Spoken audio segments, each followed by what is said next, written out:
Hoje então a gente vai ler o Robert Field.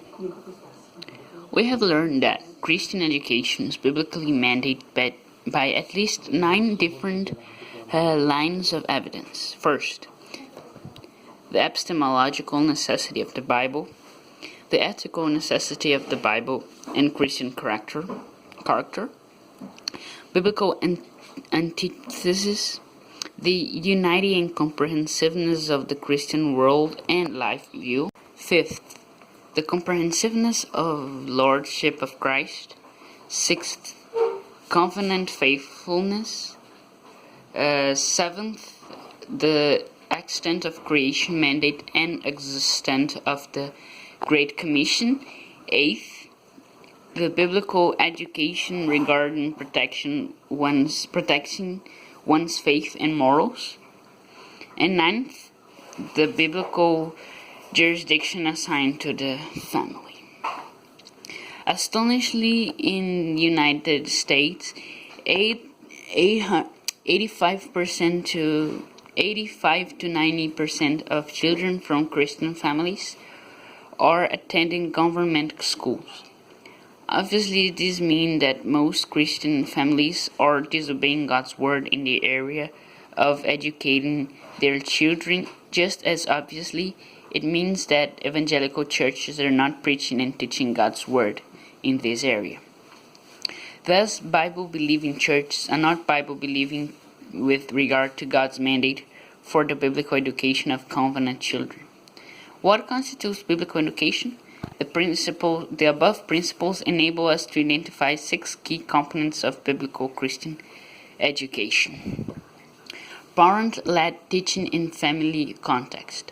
When one examines the various biblical commands regarding the education of children, he is immediately struck with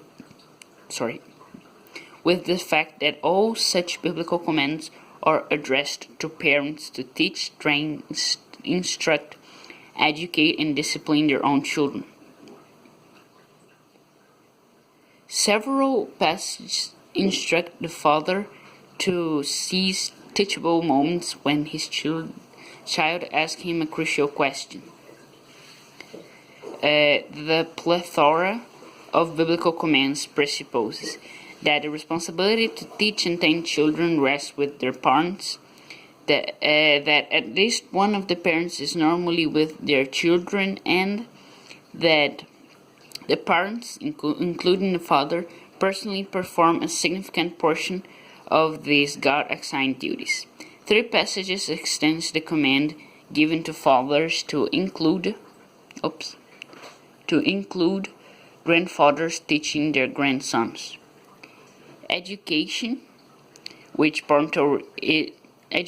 in which parental responsibility, parental presence, and parental involvement are not central is not biblical Christian education. In addition to being parent-led, biblical education normally occurs in the context of one's family. The training of children should take place in real life family situations and settings, such as worship, work, play, travel, buying, selling, decision-making, etc. In contrast to artificial, age-segregated, peer-dominated school system. Since the ultimate goal of education is to train children to glorify God in real life, see biblical goals below, the setting for education must be real life.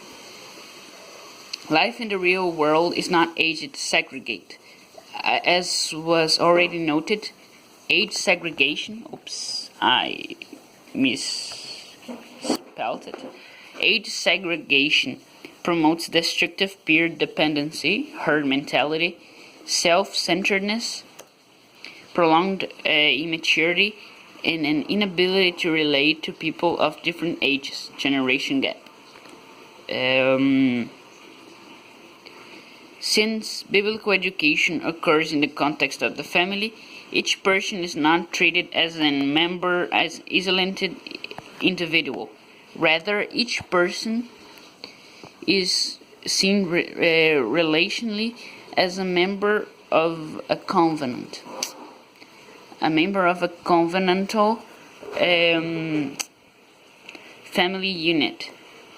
A significant part of a person's identity comes from his or her God-given family.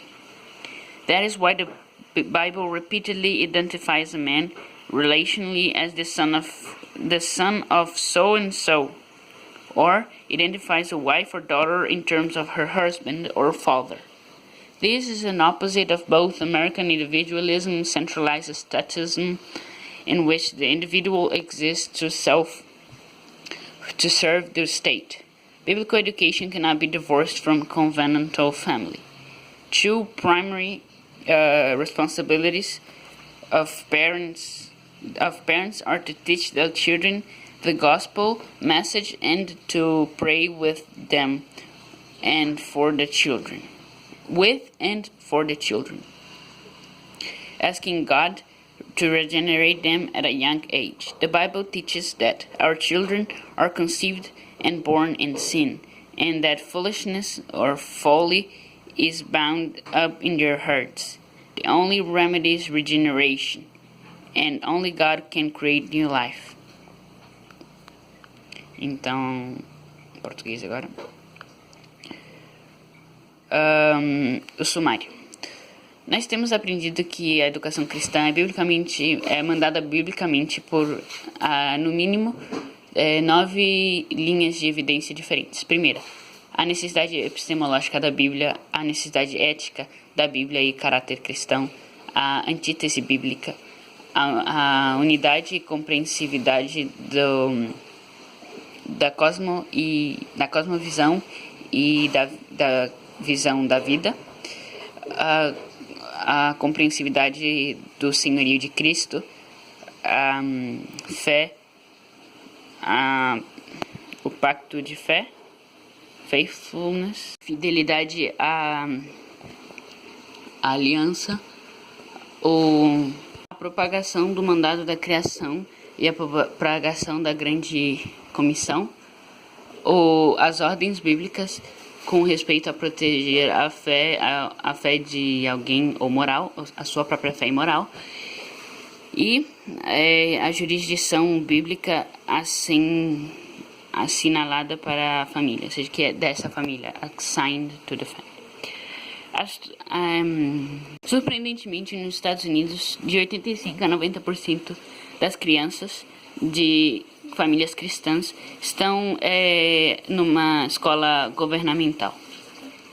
Obviamente, isso significa que as famílias cristãs estão desobedecendo a palavra de Deus na área da educação de suas crianças. Tão óbvio quanto isso, significa que a igreja evangélica não está pregando e ensinando a palavra de Deus nessa área. Portanto, essa igreja que acredita na Bíblia não é uma igreja que acredita na Bíblia com respeito ao mandado de Deus para a educação bíblica das crianças da aliança. E que constitui uma educação bíblica? Os princípios acima nos ajudam a identificar 6 componentes chave para a educação bíblica e cristã. Quando alguém examina as várias regras bíblicas com respeito à educação das crianças, ele imediatamente será atingido com o fato de que tais mandamentos são dirigidos aos pais para ensinar, treinar, instruir, educar e disciplinar suas próprias crianças. Muitas passagens instruem que o pai pegue momentos ensináveis quando o seu filho lhe pergunte, lhe faça questões cruciais. Esta pletora é uma hemorragia, esse monte de regras bíblicas pressupõe que a responsabilidade de ensinar e treinar crianças está sobre seus pais, que ao menos um dos pais normalmente está com as suas crianças, e que os pais, incluindo o pai, personalmente faz uma porção significante desses serviços dados a ele por Deus. 3 passagens estendem